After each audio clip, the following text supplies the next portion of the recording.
Welcome, everyone. I'm Sharon Beck, president of the Chicago Club. During the pandemic, we have been providing monthly shows such as trips, comedy, and music on Channel 6. We hope that it will not be too long before we open again in Clubhouse 5. Until then, we will continue our programs and we hope that you enjoy them. So stay safe, stay well, and hopefully we will see each other. Hi, this is Bernie, your travel guide.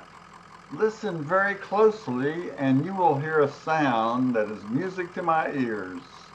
It's the sound of the bus engine purring and ready to leave on another Chicago Club trip. I've been patiently waiting for you to board this empty bus, and it looks like we're almost ready to offer you another great travel adventure. The big question is, are you ready to travel? Please send me an email so I can convince our club to start planning some actual trips. Until we can travel together on the bus, we're offering virtual events airing on Village Television so we can share with everyone a sample of what is offered by the Chicago Club to all residents of Laguna Woods. This month, Hoppy, Dorothy, and Carmen are taking you on a virtual tour. We miss you and are looking forward to the time when we can see you all at our monthly meetings at Clubhouse 5 and on our bus trips. Until then, stay safe and well. Hi everyone, welcome to the Chicago Club Travel Show.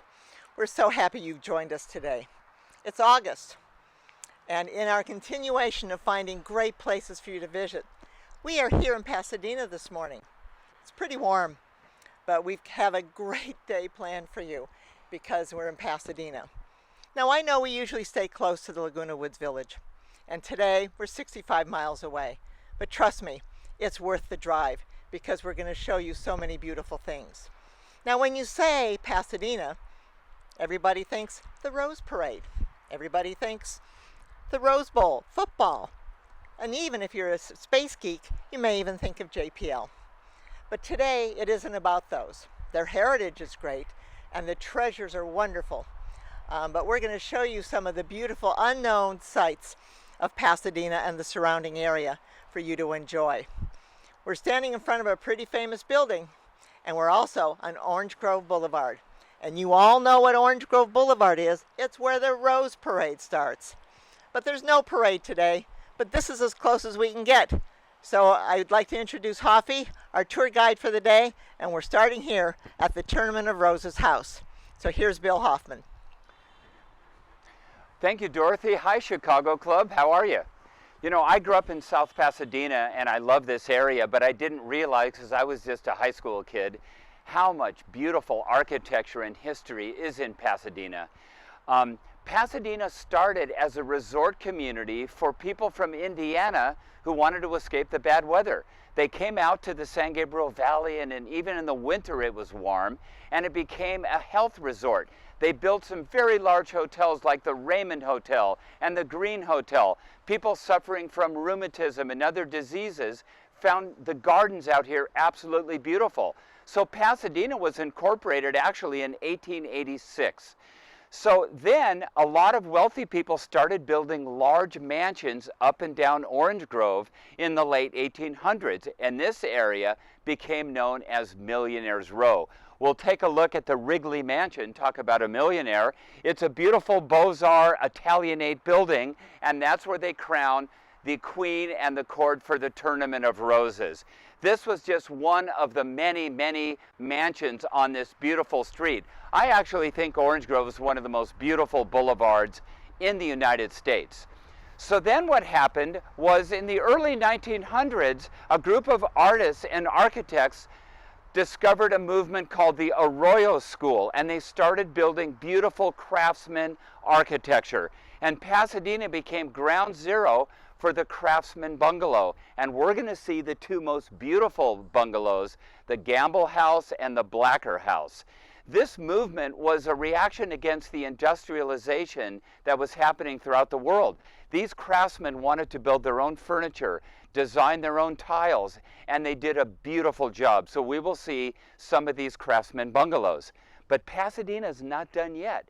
Despite being the ground zero of the craftsman movement, starting in the 1920s, there were a lot of people who wanted to live in this beautiful climate, and they built period revival architecture. Spanish colonial, Dutch colonial, French colonial, all these beautiful styles, including Victorian. And they built some of the most beautiful neighborhoods in Southern California. We're going to show you the best of those neighborhoods. And the story's not over yet. They started to build a nice town center, but it began to decline in the 1930s. The Depression meant that a lot of the mansions were torn down. They became boarding houses. They started building apartment buildings, and Pasadena definitely declined. But something special happened. In the 1970s, the preservation movement discovered all this beautiful architecture, and they started to preserve Old Town and some of these neighborhoods. And Pasadena today, and there's a group called Pasadena Heritage. I urge you guys to look that up on the internet. Look at all the beautiful tours they sponsor.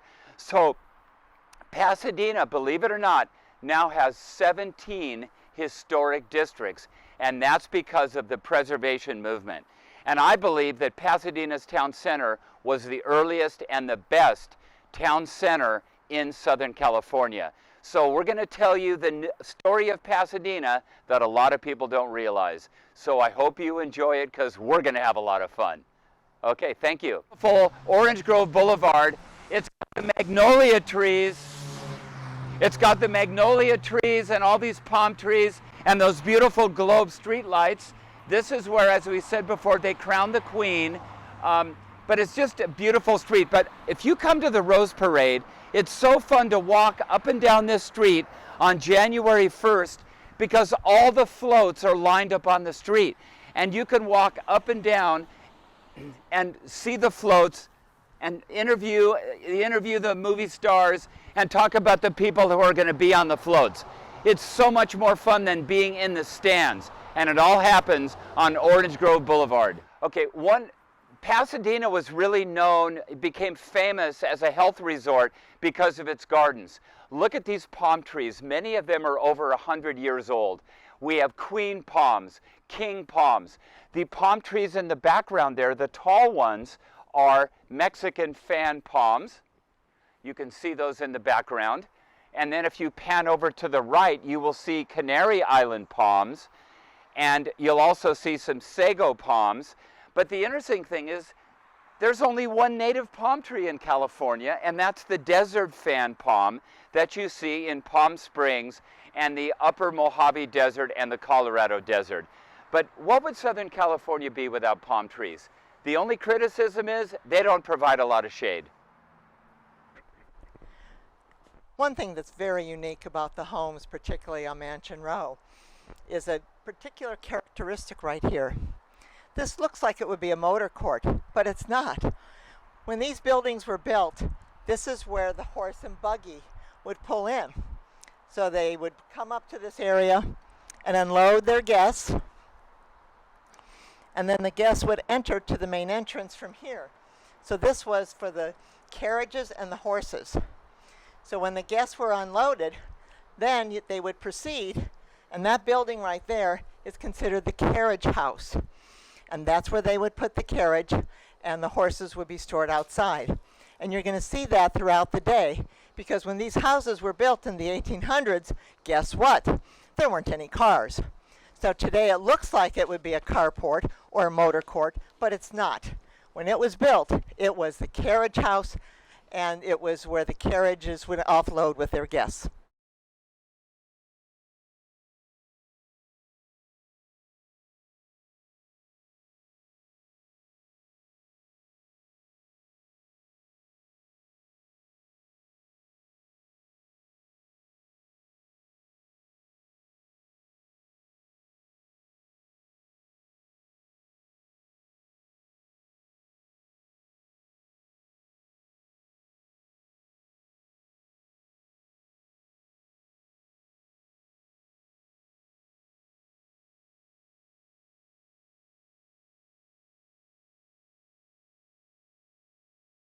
On Orange you can see the iconic globe street lamps, which are so beautiful.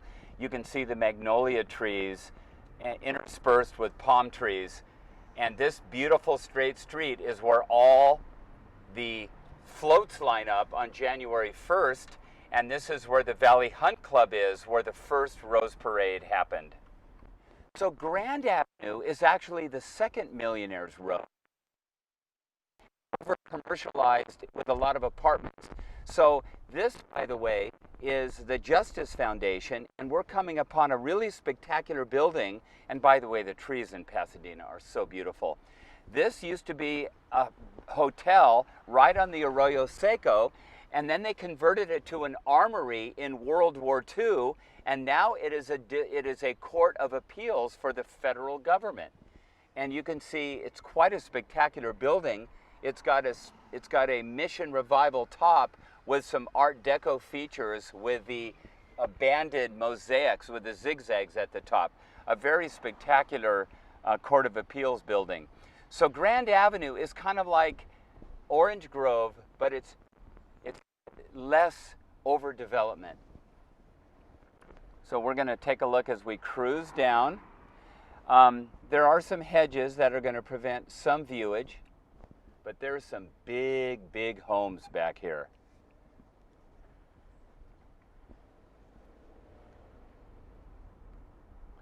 This is a historic district, so anything new that you build has to be in conformance with the neighborhood character. Here's a Spanish colonial Mediterranean style building with a huge banana, actually giant bird of paradise. I like the pink stucco. Reminds me of the Annenberg estate in Rancho Mirage.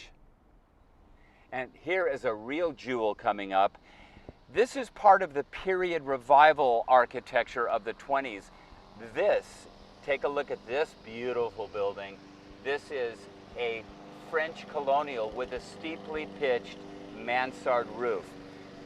French colonial had a lot of stone, not usually brick, and usually lighter stone, but that's a beautiful example. Here's a Dutch colonial with Cape Cod features. This is new construction, so look at how the historic district required the owners to build something that was historically appropriate. Nice job, Pasadena.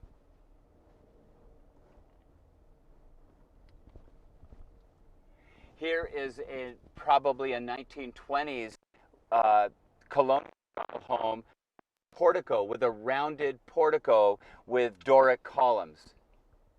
That's probably 1910.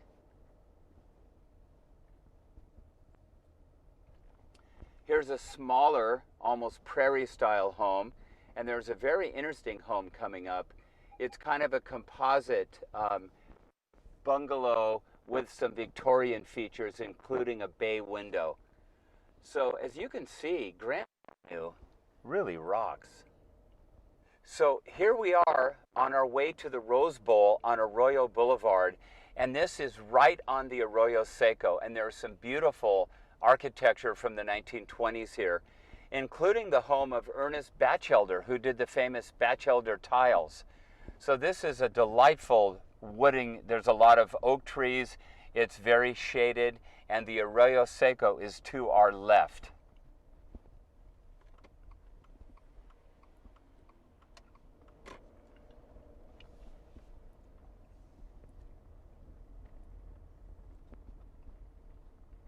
You can see a lot of the stones, a lot of the Arroyo stones, which are gray and white. They come from the San Gabriel Mountains, obviously. They've been washed down from years and years of erosion, but they are incorporated into a lot of the chimneys and the porches of the Craftsman architecture.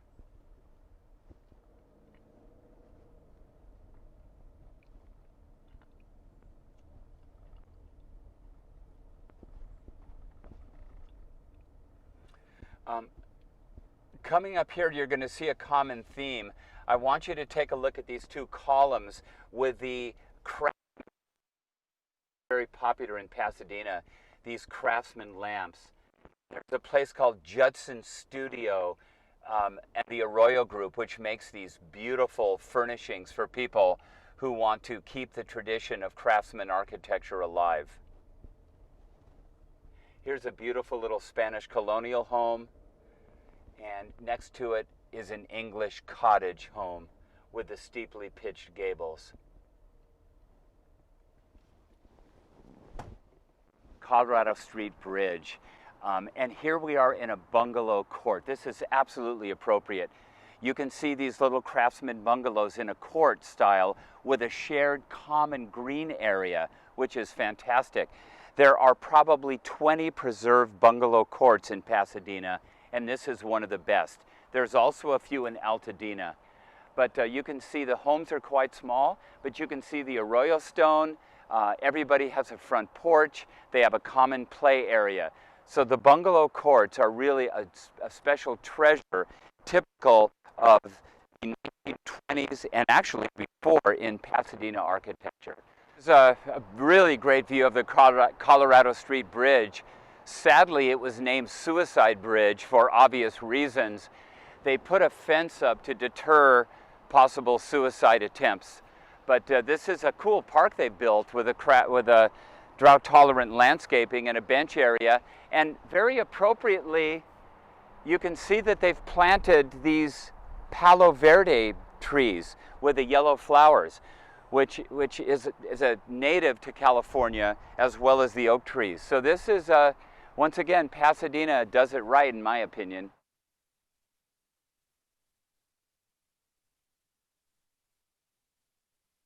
We are at the Gamble House in Pasadena. It was completed in 1908 by Charles and Henry Green. They were the most famous builders and designers of craftsman architecture.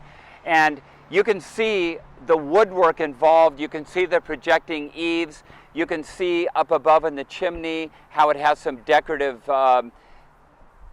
stonework and brickwork. It's just a masterpiece. In fact, they call it architecture as art. And they designed all the furniture, all the lamps, all the rugs. They absolutely designed everything. This building is so famous, it's a National Historic Landmark. There's only 2,500 National Historic Landmarks in the US. That's how famous it is. And they built many bungalows in the Pasadena area, but actually by the 1920s, they had sort of burned out. They started out building period revival architecture, like some Tudor revival and homes like that, and then they discovered the beauty of craftsman architecture. Now the Gamble family from, I believe they were from Indiana, what's that? Yeah, Cincinnati, they loved Pasadena and they loved the climate. It was very helpful. And as you can see up above on the right-hand side, they loved the sleeping porches. So when it got too hot, they were able to sleep out in the balcony areas in these beautiful sleeping porches. So if you haven't been to the Gamble House, I highly recommend it. So we're going to walk up to the front door. Gamble House is a good example of the craftsman architecture. You can see the craftsman lamp, the leaded lamp. The Green and Green brothers also designed leaded windows, which are beautifully tinted. And they traveled to Japan, and they were very much influenced by Japanese design as well. Another feature you see in much of the house is how they've rounded off the wood. You'll see that in the stairway and throughout the house. This is a typical craftsman feature.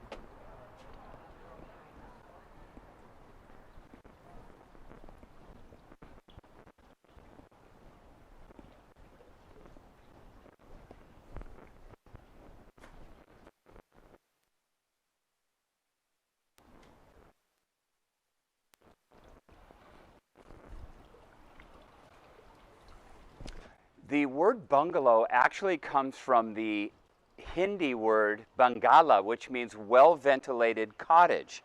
But it's nowhere in the United States where the bungalow has gone to such great design heights as the Craftsman bungalows of the Green and Green brothers.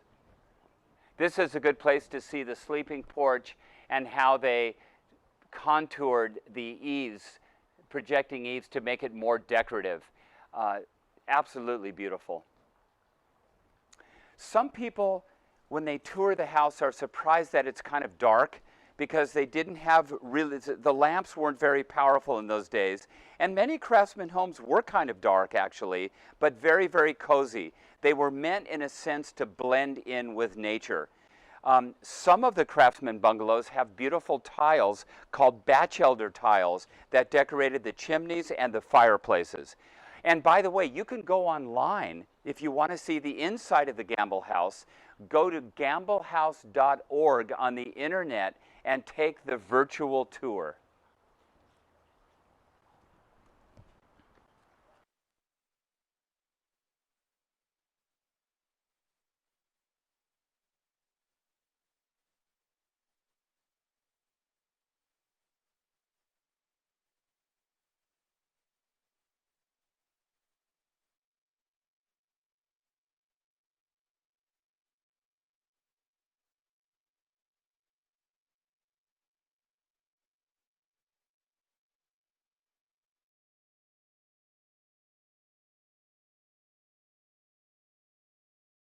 Terrace. This is one of the many historic districts in Pasadena.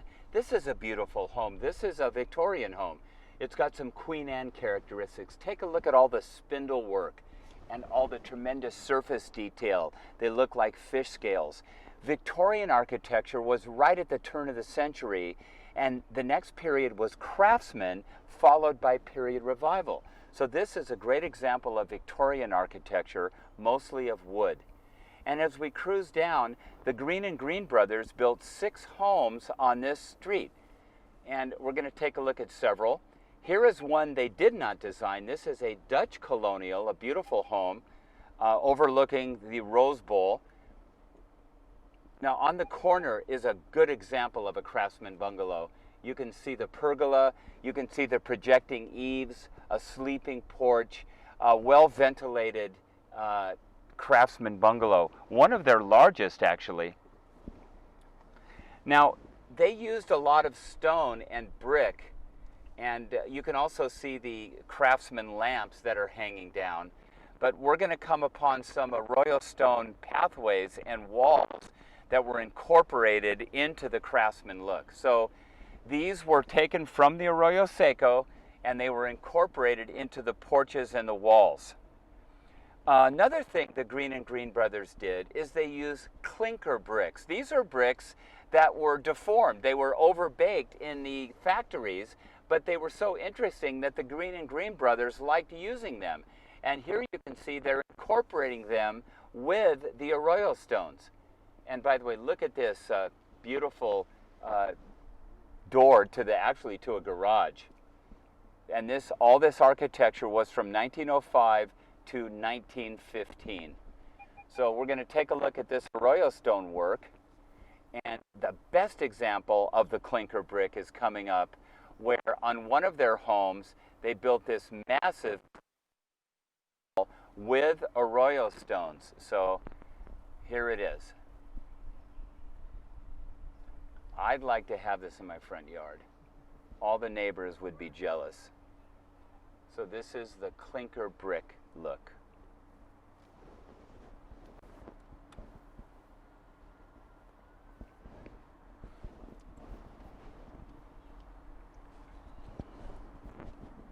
For you, Chicago Club, Pasadena is so rich in architecture that the most famous architect in the United States, Frank Lloyd Wright, designed this house in 1923.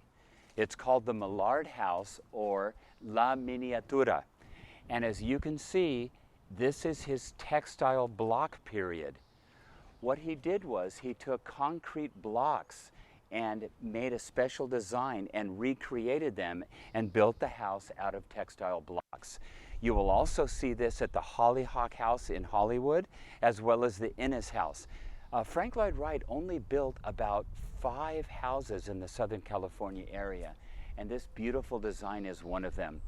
Some people call it Mayan revival because the block looks a little bit Mayan, but I don't think the designs are Mayan. I think they sort of look a little bit like Art Deco, and I think in some ways they were uniquely Frank Lloyd Wright.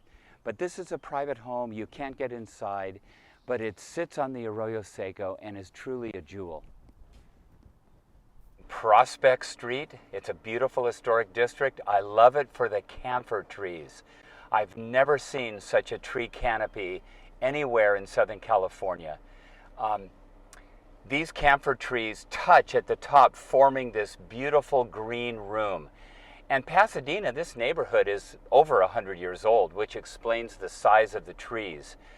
Pasadena, as well as South Pasadena, are arbor cities.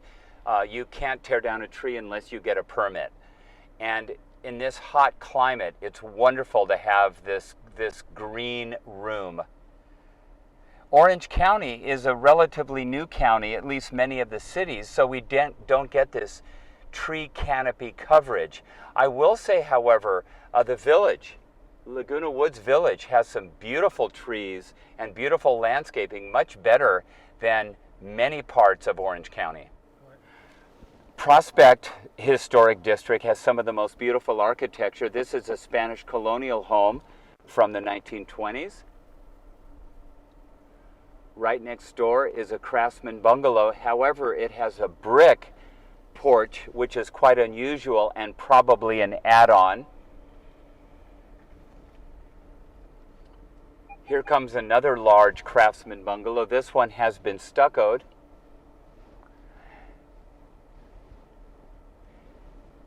And here's another 1910 craftsman bungalow. This is quite a street. And remember, the Frank Lloyd Wright house was just down the way. Here's a craftsman bungalow with Doric columns and a more modern feel.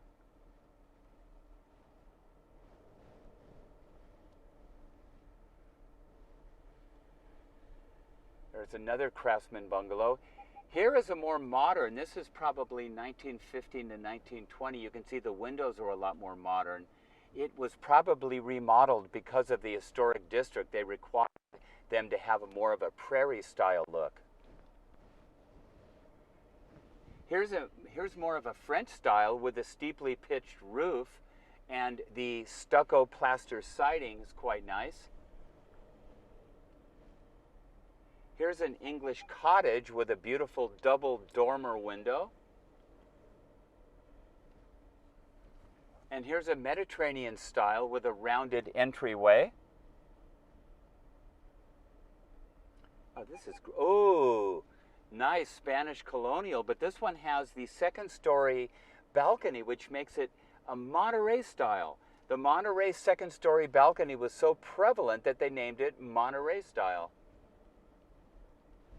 Here's a more modern, classic, almost neoclassical Italianate home.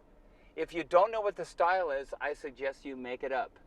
Oh, look at this one. Oh, very beautiful. Look at above the door. Look at the rounded pediment. See that, everybody? Notice how it's broken. That's called a broken pediment. And the ornamentation of the door is English. So when the door is surrounded by a pediment or columns, it's an English style home. If it has rounded windows, it's usually Italian. If it has a steeply pitched roof, it's French. So what about this one, folks?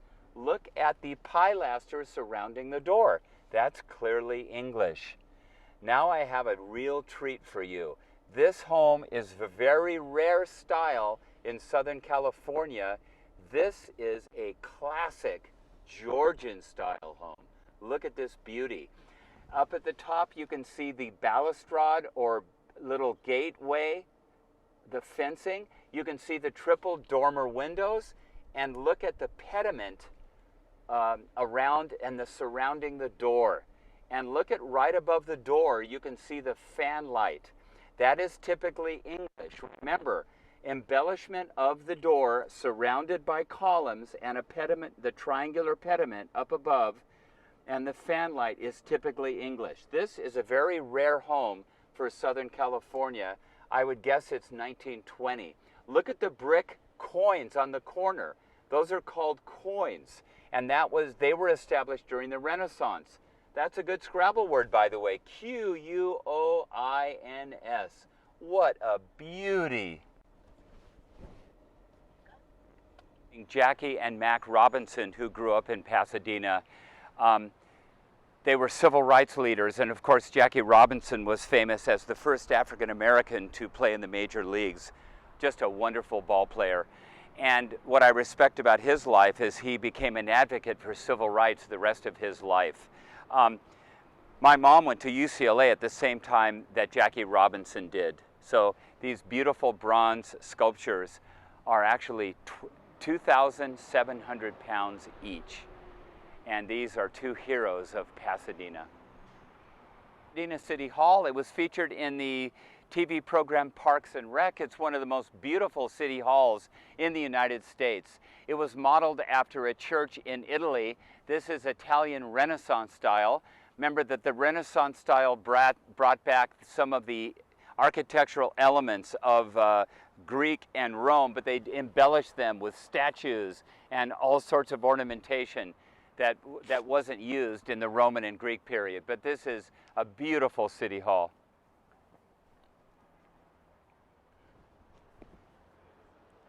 We're right in the middle of the City Hall Plaza, and Pasadena did something brilliant in the early 1900s. It was called the City Beautiful design. And what they had was they had landmarks on perpendicular axes. And this was typical in Baroque Europe, and it was imitated in a lot of big cities in the United States. And Pasadena, being an architectural marvel, decided to do the same thing. So there you have Myron Hunt's Pasadena Library, then you have City Hall, and in the background you have the Civic Auditorium. And it's all on a beautiful axis. And this idea you'll see in a lot of state capitol buildings. The state capitol sits on a linear park, and on the other side of the linear park is almost a landmark. And you see that, of course, in the mall in Washington, D.C. So that's called the City Beautiful movement. So we're entering the rotunda of the City Hall. Beautiful Renaissance design. Let's walk through. This is City Hall. One of my best friends was married in the courtyard, and it's one of the most beautiful courtyards that I've ever seen in Southern California.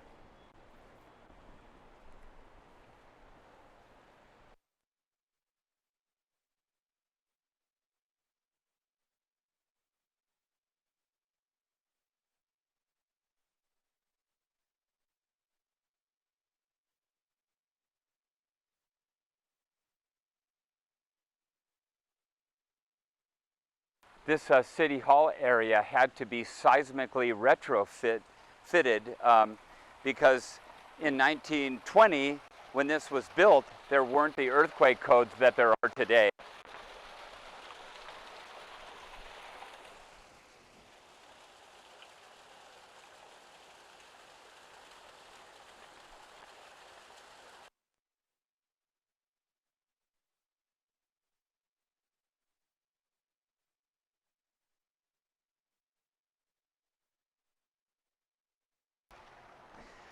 Back in the 1980s, a developer came in and they did a continuation of the City Hall, and it's called Plaza Las Fuentes.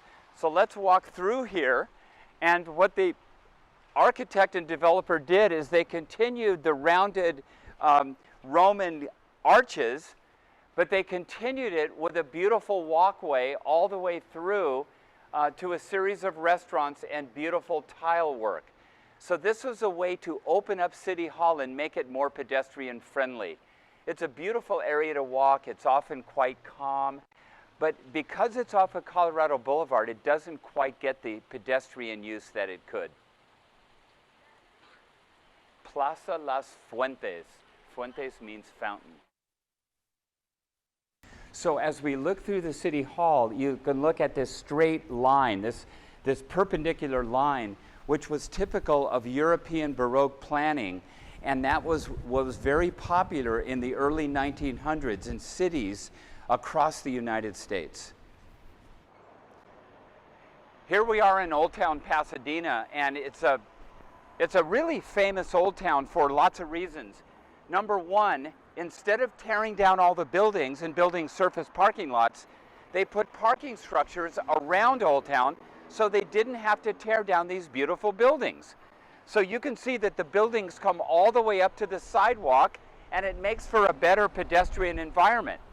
Also, take a look at for example, look at the Art Deco style, the zigzag style in that building. What Pasadena did, which was so brilliant, is they brought in an urban design firm. They studied the architecture and they said, hey, preserve these buildings and put wall signs up that don't cover the architecture. So you'll notice the signs are on the wall and they don't cover up the beautiful architecture.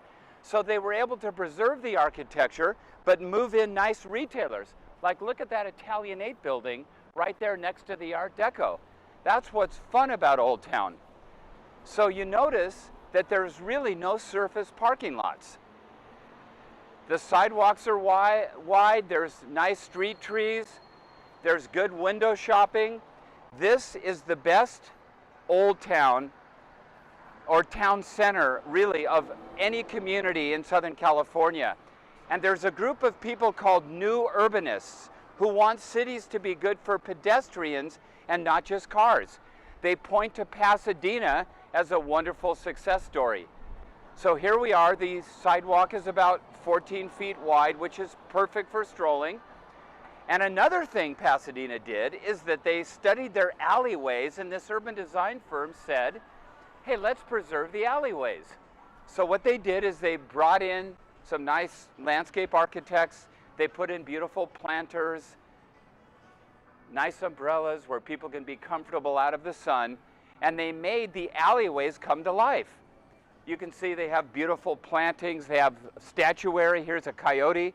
I guess it's an ode to this wily animal that can live in urban areas as well. Here's El Fornallo. But let's just take a look around. Let's go around the corner here. Look at the art. These alleyways are fun to explore. Old Town Pasadena is a very urban area, and it's very exciting. Look at here, it's a 92-degree day, but with the street trees, with the alley trees, excuse me, and with the umbrellas, it's really quite nice. Isn't this a gorgeous use of urban design? We're going to come back down the alleyway. So, just to review, Old Town Pasadena preserved their 1920s architecture. They didn't cover it up with ugly signs. They didn't tear down any buildings for parking lots because they used parking structures. So Pasadena did everything right, and now people park their car in the parking structure, and there's also apartments around, and they walk, and they walk. So this is a very healthy way to go. The retailers have done quite well in Old Town Pasadena. Now this, remember, is just an alleyway. Now it's a pedestrian area. And, oh, this is interesting. I like this courtyard. This is a brewery and restaurant. And what they did is they built a new building there, and they made it out of brick, because the brick matches the older Pasadena Theater. So this is a good example of contextual design, where the architecture firm comes in and they build something that's consistent with the existing style. And there's so many great restaurants here. Oh, and by the way, Carmen, that restaurant there, Cafe Santorini, it is absolutely wonderful Mediterranean food. So we will go there next time. So Old Town Pasadena does it right. It's so popular. It's popular during the day, it's popular at night, and it's been a boon to Pasadena.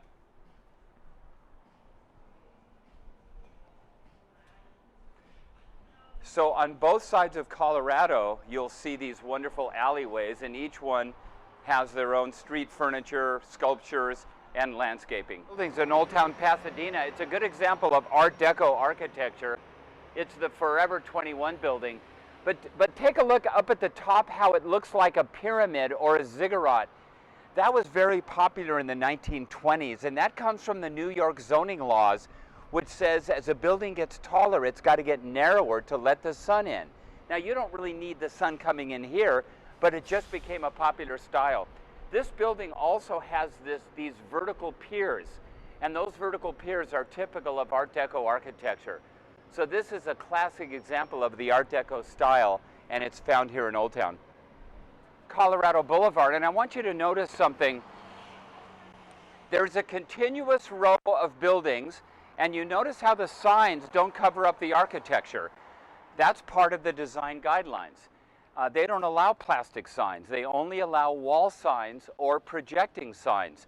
And you can see how there's a continuous row of buildings which helps define the street and define the space. That's why it's such a pleasant place to walk around in. That's why Old Town Pasadena really set the standard for what a town would be like. Just imagine in some places you have a big parking lot right in front of a store. That interrupts the pedestrian experience and it hurts the urban space. But Pasadena preserved all these 1920 buildings, and because of design guidelines. When developers came in, they had to do the right kind of signs that didn't hurt the architecture, and the city helped with the parking structure and the infrastructure. So you can see this is the way to do a town center, and that's why the new urbanists love Old Town Pasadena. So allow double-faced projecting signs because they don't cover up the architecture. You see those in a lot of historic town centers. So let's walk a little farther. Here's another double-faced projecting sign. And here is another one at the Cheesecake Factory. But I think you'd agree it's pretty and it doesn't interrupt the architecture. So once again, Old Town Pasadena does it right, baby. Hi everyone. We're still in Pasadena and we're on Lake Avenue. And we're in front of a very important historic landmark in the city of Pasadena. As many of you have heard me say, I spent my entire career working in retail and corporate management. My very first job, I worked for Bullock's department stores. And that was a wonderful organization. This store used to be Bullock's Pasadena. And what's historic about it is, first off, it's on the Registry of Historic Places, so it's absolutely a jewel. But this store has a lot of significance. In the event you didn't know, John Bullock founded Bullock's in 1904. He built the downtown store in 1928. And at that point in time, all of retail was downtown Los Angeles. He did go out to Bullock's Wilshire in the mid-20s as well, but that was it. So in 1947, they came here and built Bullock's Pasadena. Now what was significant about this store was that it's the first time any department store ventured outside of downtown Los Angeles. No other department store had done it. So they opened this store in 1947. If you look at the late modern architecture, this is a beautiful, beautiful store. In addition, it's over 200,000 square feet, which means it has 3 floors and a basement. It's huge. Most stores down here, and when you see a small specialty shop, they're maybe 4,000 square feet. So 214,000 square feet is big. But Pasadena is a jewel. I always love coming to the store, whether it be for business or to shop. Has a great tea room and does the popovers. They're very popular. So anyway, I couldn't leave Pasadena without reminiscing on my history and loving everything about this store when it was Bullock's Pasadena on Lake. One of the other significant contributions of Bullock's was they were visionaries and they knew they were coming to the suburbs. So they were taking advantage of what was called the carriage trade, which meant suburbanites. This was suburban Los Angeles. But what's significant? They were the first department store to build a parking lot. No lie, a parking lot. We take those for granted, but not in the 1940s. This was the first store to build a parking lot because at that point, their customers had cars. So it was looking at the total vision of the future. Now we take a parking lot, a parking structure for granted, but not then. They invented the parking lot. This is the famous Oak Knoll neighborhood. The average home here is between $5 and $14 million. million. You can see the copious palm trees and the beautiful globe lamps. And just take a look at this architecture. There's Mediterranean Revival, Italian Renaissance, Tudor. There's every style imaginable, and I couldn't afford to live here. So let's just cruise up the street. I think this is better than Beverly Hills because you can actually see some of the homes, and they're absolutely gorgeous. Most of them were built from 1910 to 1925.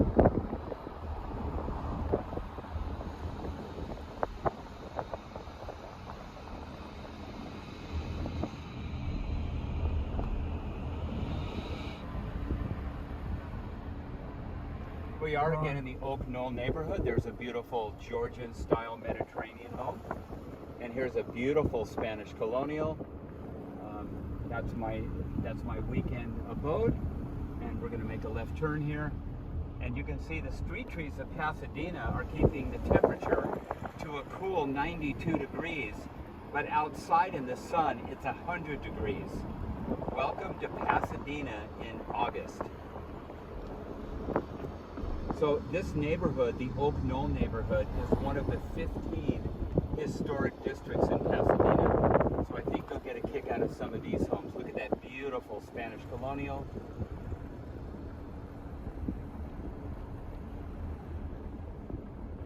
I resent it when people put hedges up because then we can't see the architecture like we'd like to. Here's a nice home. This is an English style home with a hipped roof. Notice how the roof goes up at an angle and then it's straight on the top. That's called a hipped roof. Very popular in the 1920s. Here's another colonial style home with a neoclassical portico. So not too shabby, would you agree? So we are saying goodbye to the Oak Knoll neighborhood, and we're heading to, oh, there's a nice Tudor revival. And we're heading to California Institute of Technology.